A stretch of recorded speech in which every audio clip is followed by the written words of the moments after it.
You always want the right information to get in the right hands. Thanks. And that's why user accounts are so important.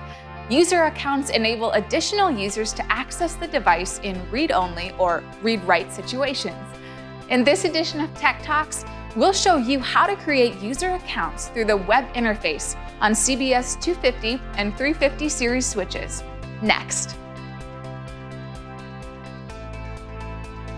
If we're accessing the device for the very first time, the default username and password are both Cisco.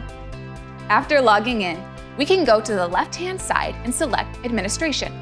From that drop-down menu, we'll select User Accounts. As we can see here, we already have a pre-made account named Switch 2. To create a new one, we'll click on the plus icon. To keep things simple, we're going to name the new user, New User. Before we choose our password, there are a few rules we need to follow. We cannot have our password be the same as our username. The new password must be different from the manufacturer name. The minimum length must be 8 characters long. The maximum amount of consecutive matching characters is 3, and the minimum number of character classes is also 3. After we've come up with a password and confirmed it, we need to choose the user level.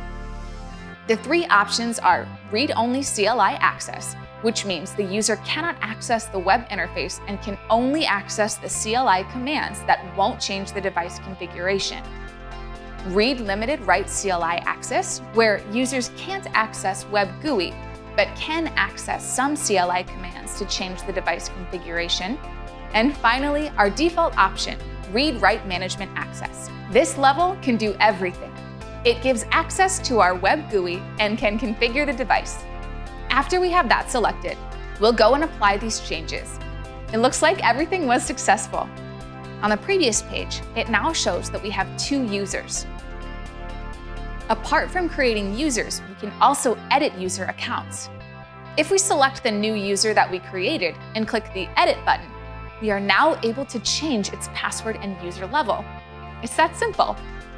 And those are the steps for creating user accounts. Thanks for watching Tech Talks from Cisco. We'll see you next time.